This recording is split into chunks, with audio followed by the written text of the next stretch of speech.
On the world of business now, Volkswagen has a long history with military production dating back to World War II, when it manufactured the iconic Type 181.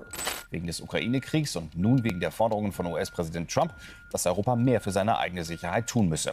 Stellt sich also die Frage, können die Autobauer umrüsten, um aufzurüsten? European security policy is undergoing a historic transformation as the world becomes an increasingly dangerous place. Rising geopolitical tensions and military conflicts are reinforcing more than ever the idea that Europe needs to strengthen its own defence capacity. This transformation is profoundly affecting not only governments, but also the defence industry and even civilian companies. The growing demand for armaments has led to a boom in military production, and even automotive giants are turning to this sector. One of the most striking examples of this change, especially in Germany, is Volkswagen.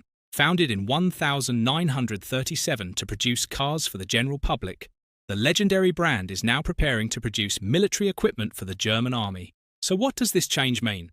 Is Volkswagen's move into the defence industry, once the people's car, directly linked to the increasingly fragile military alliance between the United States and Europe under Donald Trump? Does Europe now have to take its own security into its own hands? For answers to our questions and more, here is our video.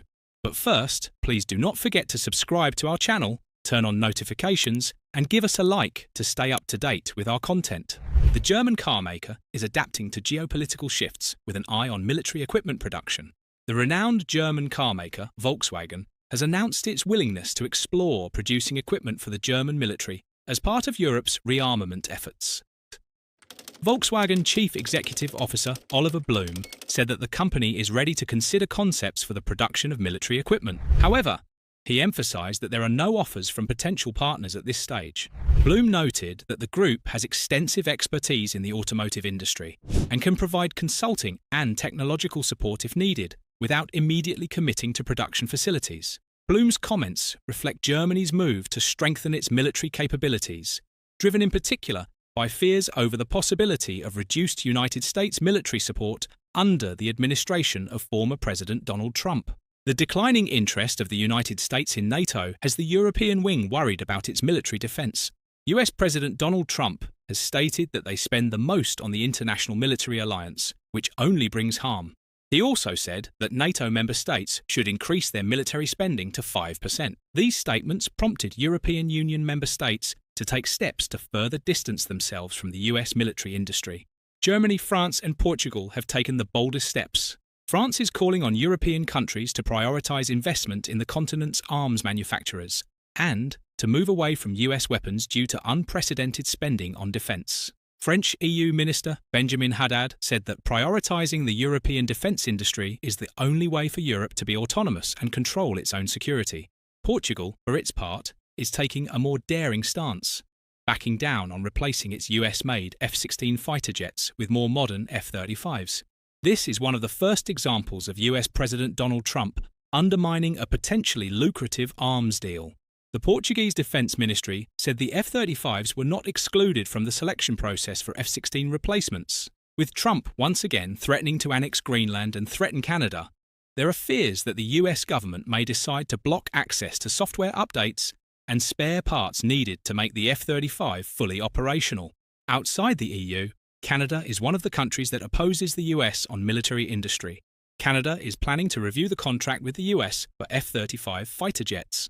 Instead of the US F-35s, the Canadian government is considering Sweden's Gripens or France's Rafale fighter jets, or the Eurofighter Typhoon jets, the product of a European consortium consisting of the United Kingdom, Germany, Italy and Spain.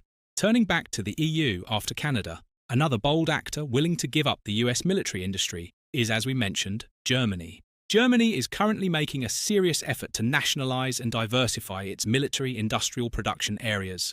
Growing demand for defence equipment has had a significant impact on financial markets, with strong stock growth among German defence companies that have increased their production capacity. Some automotive factories, originally designed for internal combustion engine production or light vehicle components, are now being converted to meet military sector needs.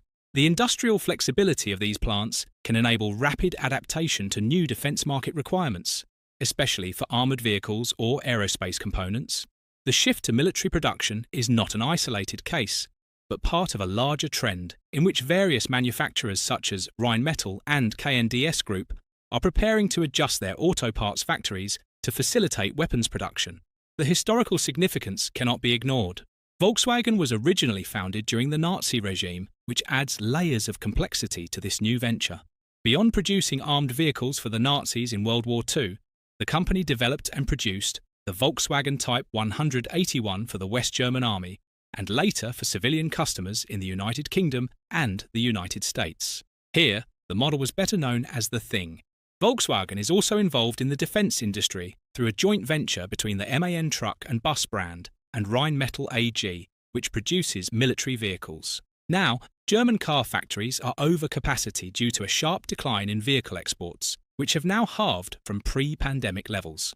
The decline is partly due to increased competition from Chinese manufacturers, now the world's leading car exporters, and the European market shift towards electrification, which is reshaping traditional automotive production. In Germany, annual vehicle exports have fallen from 2.4 million to around 1.2 million units, forcing manufacturers to rethink their economic models. Although Volkswagen reported a profit of €12.4 billion for 2024, this was about 31% less than the previous year, highlighting intense competition, especially from companies like Tesla. Tesla's sales, in particular, have recently fallen by 70% in Australia alone, illustrating the challenges facing electric vehicle makers in general. Increased demand from the prospect of European rearmament has led to significant increases in the stock prices of German defence companies as they prepare to increase production capacity. Such financial dynamics are crucial as they show shifts not only in the automotive industry, but also in the wider economic ecosystem, which is influenced by international relations. Volkswagen's readiness to adapt its factories to military equipment follows logical economic calculations in an effort to maintain profitability amid turbulent market conditions. The strategic decisions taken at Volkswagen are in line with Germany's national interests, which are slowly re-emerging after decades of post-war dependence on United States military support. Industry experts suggest that this shift could present challenges, but also significant employment opportunities.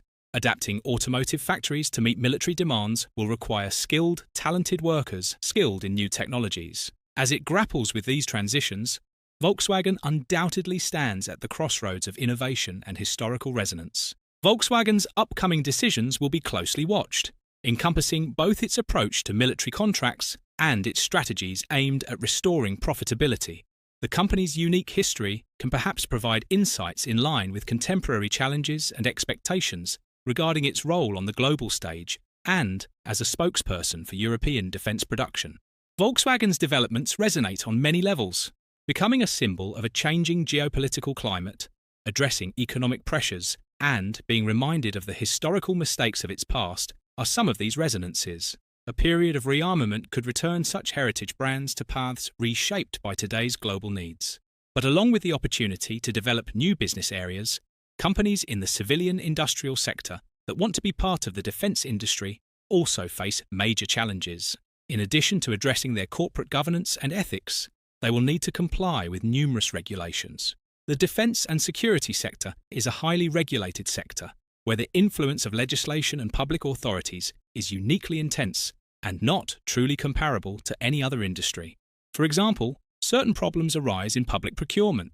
A large number of specific rules apply to defence and security contracts, and these rules will be new even for companies whose previous experience in public contracting has familiarised them with public procurement processes and the associated legal protection mechanisms. In addition, exemptions are now increasingly being used to speed up procurement. For example, the German armed forces rely more often on direct procurement. In direct procurement, however, competitors run the risk of being overlooked. It is also more difficult for them to take precautionary measures against the tender if they were not informed about the contract in the first place. This is because transparency requirements are lacking.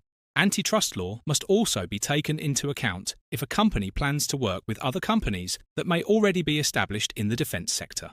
Collaborations and joint ventures subject to antitrust rules are particularly common in the defence sector. In such cases, it is necessary to avoid or justify any restrictions that limit competition. In addition, companies entering arms production should be aware of its potential impact on other business units. Furthermore, Private capital is traditionally underinvested in the defence and security sector, at least in Europe. There is great potential here, as private capital is said to have over 3.5 trillion United States dollars in global dry powder. That is unallocated capital commitments from investors. However, investments in the defence and security sector are subject to foreign trade law restrictions on foreign funds and funds with a relevant foreign investor base, which can apply not only when entering an investment, but also when exiting it. Despite all obstacles, Volkswagen's decision to move into military production is the most tangible evidence of Germany's determination to strengthen its defence. Germany's plans for hundreds of billions of euros in additional military spending are for defence, not for territorial gains as in the past. Nevertheless, Germany's abandonment of the Schwarz Null or Black Zero fiscal bottleneck and opening the taps for military and infrastructure renewal is a significant moment and marks a potentially decisive break with the pacifist tendencies of the country's post-war past. Over time, it could lead to the re-emergence of Germany as a hard-powered, overpowered political and economic hegemon in the heart of Europe. It would be a great irony if Putin's invasion of Ukraine led to such a reshaping of Europe's geopolitical order. Reinforcing the historical enemy was not what the Russian leader had in mind when he sent his tanks into Ukraine. Yet, this could very easily have been the end result. It is always dangerous to read too much into the reactions of financial markets to world events. They often get it wrong or alternatively fail to see what happens to them in the future. However, last week, their message in response to Germany's promises to loosen budget rules was clear. German sovereign bond yields soared, taking the rest of the European debt markets with them. It was described in some quarters as one of the worst bond market crashes since German unification in 1990. But the message it sends is not as negative as the word crash implies. On the contrary, it points to a return to higher growth and therefore higher interest rates. And, as many macroeconomists argue, this is exactly what Germany needs to get out of its low-growth malaise. There is nothing better than military spending to revive a moribund economy, especially in a country whose core strength in the automotive sector is under deadly attack. Jobs producing tanks, drones and artillery shells offer a ready alternative to the jobs lost in Germany's once mighty automotive industry. I hesitate to use the analogy because it has connotations, but high military and infrastructure spending played a key role in pulling Germany out of its economic stagnation in the early years of the Third Reich. Similarly, the military spending of the Second World War helped to finally free the United States from the grip of the Great Depression. But lifting the debt brake is far from a done deal. The decision faces multiple challenges, both in the Bundestag and in the German courts. Incoming German Chancellor Friedrich Merz has to rely heavily on the supermajority of the Scholz-led government in the current Bundestag to pass the bill before the new parliament takes office on March 25. After then, the opposition alternative for Germany and Die Linke parties could potentially block any relaxation. The AfD has already signalled that it will challenge the ruling through Germany's most powerful constitutional court in Karlsruhe. The court has historically looked unfavourably on attempts to ease restrictions. Just a few years ago, it ruled that current Chancellor Olaf Scholz had illegally reused 60 billion euros from emergency pandemic rescue funds for climate change spending. Merz has had to make significant concessions to Scholz's Social Democratic Party to secure support for his chancellorship. It can therefore be assumed that Scholz, not Merz, is still in power. In any case, it would not be the first time that a potentially dramatic policy change has been imposed without any democratic mandate. Merz was not elected on the free military and infrastructure spending platform he now advocates, but to be fair, he has hinted at it. It was Angela Merkel, a former Christian Democratic Union leader, who first introduced the debt brake. As it stands, opposition to its removal goes far beyond the pro-Russian AfD. Veronika Grimm, a member of the German Council of Economic Experts, an independent organisation similar to the United Kingdom's Office for Budget Responsibility, called the proposals an extremely risky bet. Others denounced the initiative as a blank cheque for defence spending. The German commitment to the order liberalism of the debt brake is admirable in many respects, but beyond providing fiscal room for manoeuvre for the currently envisioned big bazooka spending, it has clearly not served the German economy well. Growth has been weak, much of the country's infrastructure is in shambles, and investment in the future has been grossly underinvested. This demoralising situation is of course not entirely due to the debt brake, but the Germans are unnecessarily self-flagellating. Things do not have to be this bad. In any case, the opportunity for national renewal is there. Whether the rest of Europe will be completely comfortable with a revitalised, militarily strong Germany is another matter. The purpose of the North Atlantic Treaty Organisation alliance, its first Secretary-General, Lord Ismay, said, was to keep the Russians out, the Americans in, and the Germans down. A similar logic inspired the creation of the European Union, which was as much an attempt to contain Germany after the disasters of the first half of the 20th century as it was to link nations through trade. After the fall of the Berlin Wall, Margaret Thatcher's reservations about German unification stemmed from the fear of a new and powerful German hegemony. It also played an important role in securing European monetary union, with a reluctant Germany forced by its neighbours to give up its beloved Deutschmark in exchange for the greater prize of reunification. Germany today is a pacifist country and defensively deficient. This is not because it wants to benefit from American generosity or to atone for the sins of the First and Second World Wars, but because it was forced to do so by the United States and the rest of Europe wanted it. Under Putin's aggression and Trump's shockingly false threats to leave the bloc alone, Germany now has the opportunity to rearm. Moreover, not only Germany but also Europe is working to strengthen its defences. With Donald Trump pressuring Europe to spend more on its own defence, the European Union is on high alert. Ursula von der Leyen, President of the European Commission, the executive body of the European Union, has made a far-reaching proposal to increase European defence spending to $840 billion. This proposal reportedly includes a €150 billion loan programme to buy more weapons and technology. The plans mark a significant policy shift at a sensitive time when European leaders are panicking about Trump's demands. The European Union has long seen itself as a project built for peace and open trade, but the world has suddenly changed around it. Ms von der Leyen said that we are in an era of rearmament. The options Ms von der Leyen has proposed mostly involve loans and looser budget rules. Decisions on whether to increase military spending will be made by European Union member states, whose finances are already under pressure. But with Ukraine facing a critical arms shortfall in its war against Russia, the timing is increasingly urgent. Ms von der Leyen announced her proposal ahead of a meeting in Brussels of heads of state and government from the bloc's 27 member states. The euro rose as much as 0.3% to 1.0521 United States dollars, its highest since February 26 after von der Leyen's announcement. European bonds paired earlier gains, with the yield on 10-year German bonds trading around 2.46%, compared with around 2.43% before the news. Perhaps the most innovative part of the proposal is the €150 billion programme to provide defence-related loans from the European Union to member states. The funds could be used to finance a range of investments. For example, air and missile defence, artillery, drones and anti-drone systems, cyber technologies and infrastructure projects could be supported with funds. According to senior European Commission officials, funding for the programme will be raised on capital markets. The new loan instrument will be similar to one created to support member states' short work plans and similar measures during the COVID pandemic.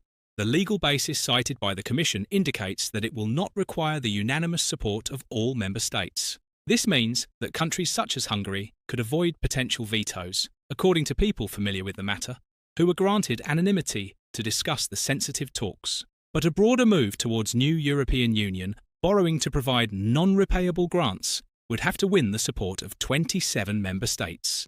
This is a significant hurdle. Germany's election winner Friedrich Merz has signalled that he may be open to such plans, but Hungarian Prime Minister Viktor Orban has indicated that he is likely to block efforts aimed at helping Ukraine. The loans would be intended to pave the way for large investments that would not overlap, officials said. The money will be allocated by the Commission to member states on request. Ms von der Leyen said that it will help member states to pool demand and make purchases together. With this equipment, member states can greatly increase their support for Ukraine. Ms von der Leyen had previously announced that she would propose exempting defence investments from the European Union's strict deficit rules. European defence spending has increased by 30% since 2021. In short, the prospect of Donald Trump withdrawing military support from Europe, Putin's increasingly reckless moves, and shifting geopolitical balances have alarmed Germany and the rest of Europe. The European Union's rapid increase in defence spending and the fact that even Germany's civilian companies are turning to military production are the most concrete indicators of rising security concerns on the continent. Europe is now much more fragile than before, and every step taken is critical to guarantee not only national defence, but also the security and stability of the continent. Thank you for following us.